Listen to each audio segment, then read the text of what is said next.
I mean, you only get one shot at life, right? Like, there's no dress rehearsals here. So you might as well live your life exactly how you want to live it and on your own terms. So I wanted to do something a little bit differently today than what we normally do on the daily vlog channel. Instead of showing you what we're doing today, what I'm gonna show you is what I've been doing over the last 4 or 5 years. So I've been on YouTube for over 4 years now, posting video. My first video that I ever posted was in December of 2011, so that's going way back in the day. And what I want to do with today's video is I just kind of want to show you the things that I've been up to, because if you understand kind of like what I've been doing over the last 4 or 5 years, it would probably make a lot more sense to you as to how Hannah and I are living right now. All right, so let's back up even further to when I was 19 years old. So right now I'm 29 years old.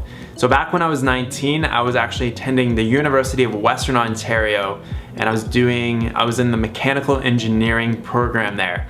So I was in a pretty kind of like smart program, right? So I always did really well in school growing up. In high school, did really well. I was in my second year, and after my second year, I was just like, I've had enough of this. It just kind of got to a point where I was so frustrated with doing homework all the time, and I was learning about stuff that I really just didn't care about, and I was just so sick and tired of it that essentially my final calculus exam of my second year of university, so it's the final exam that I had to write, I didn't even bother go in and write it because I was just so sick and tired of it. You know, like I'd just been told my entire life that I have to like go and learn like all this shit and, you know, and regurgitate all this information onto paper in order to show people, you know, that I was intelligent and that I was smart. Now, after that, I probably went into a tailspin of depression for at least a year or so, where I didn't really do very much. I just kind of like was staying in my parents' basement and just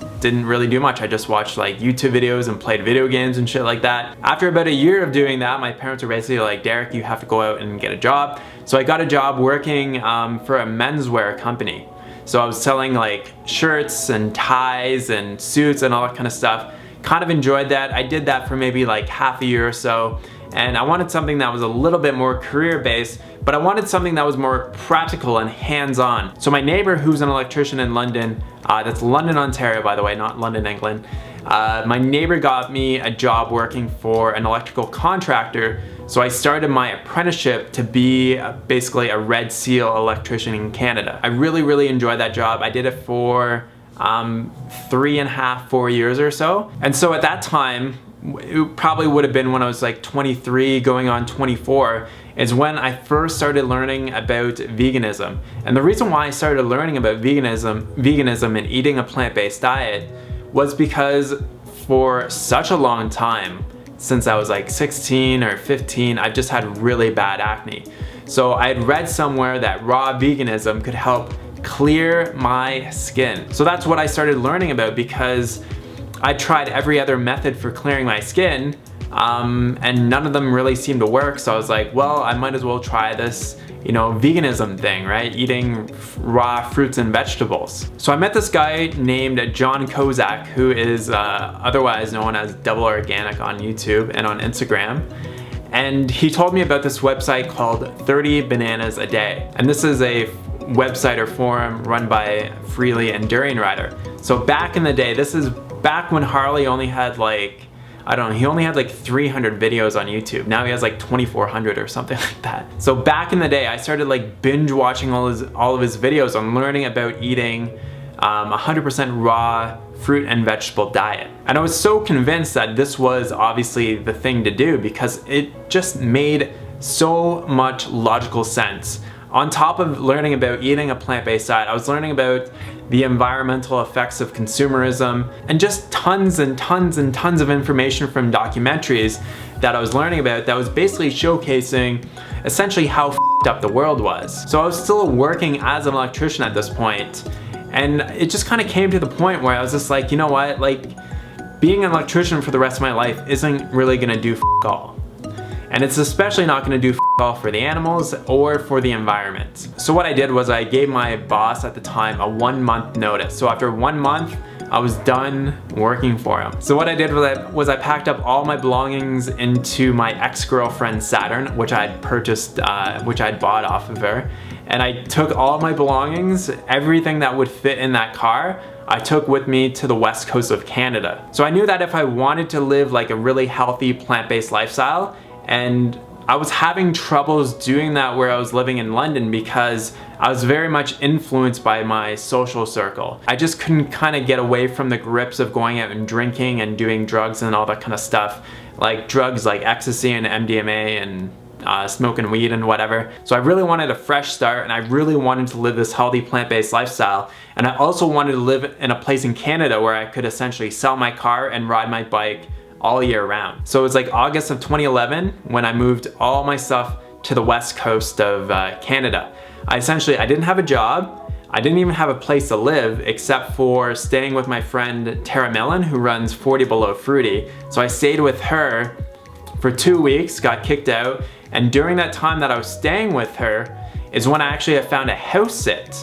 So I found a house sit in Campbell River on Vancouver Island, and I ended up staying there for 7 months at a house sit. So I lived rent-free, etc., etc. I didn't have to pay any bills. I just had to look after their pets while the people who owned the house went down to Mexico for the winter time. So during that time that I was there, I sold my car, sold almost all my belongings, and I essentially just had my bike and a bike trailer that I built out of bamboo. And from there, I rode my bike down to Vancouver. I flew over to Southeast Asia. So the reason why I flew over to Southeast Asia is because I started making YouTube videos that it would be really cool. A really cool way to promote a plant-based diet was to kind of show that you could do amazing stuff on it. So I rode my bike from Hanoi. So this is the top of Vietnam here, all along the coast, all the way down to Ho Chi Minh City, which is right about here, through Cambodia, so that's Phnom Penh. I went through Siem Reap as well, down to Chanaburi, and all the way into Bangkok there. And that totaled just under 3,000 kilometers. So during that entire bike tour, I started posting videos on this channel that I called Unreal Living. So here's my very first YouTube video. Let's look at this. Derek Howlett here, unrealliving.com, video blog number 1. Hope everyone is having an absolutely fantabulous day. Look at how chubby my face was back then. I've leaned out so much since then. So I started posting these cycle tour videos over 3 years ago, which you can go back and watch whenever you want. If I go back and watch them now, I kind of cringe a little bit just because I've changed so much over this time. So that first bike tour definitely taught me a lot about life, and especially taught me about setting realistic goals. My original goal was to start in Hong Kong, ride my bike around Southeast Asia, and somehow end up in like India or something like that. And I had set this goal to myself that I could easily probably ride 100 kilometers a day. And that was just totally not even close to being a realistic goal at that point in my life. And I didn't even have the funds to even last that long in the bike tour. But the thing was that I just essentially took this huge leap of faith. Going to Southeast Asia for the very first time. I actually got a tattoo to commemorate that bike tour. That's the Vietnamese flag, that's the Cambodian flag, and that's the Thai flag right there. So essentially that first bike tour that I did was extremely scary. I had no idea what the hell I was doing, and I really kind of like learned a lot about a lot of different stuff, especially about being very self-reliant, being vulnerable. I was in a totally foreign country, had no idea how to speak any words of the local language at all, right? But what it really taught me is how some people in the world have absolutely nothing, but they're still so happy and just so generous with the resources that they do have, and just with being nice people. All right, at the end of that bike tour, I essentially had, I think I had like $200 or $300 to my name. And only having like $200 or $300, I was like, I don't even know what the fuck I'm gonna do, right? So a guy who lives in Brisbane, Australia messaged me and told me that I could stay with him in Brisbane if I could just get myself there. And on top of that, he said that he could get me a job with the company that he worked for. At that point, I really had not much going for me, so I was like, that sounds like a pretty good plan. So I ended up borrowing, I think it was like $500 from my brother so that I could buy a flight from Bangkok to Brisbane and then also buy a 1-year working holiday visa for Australia. So when I got to Brisbane, I worked as a waiter for a catering company for 4 months, saved up a lot of money.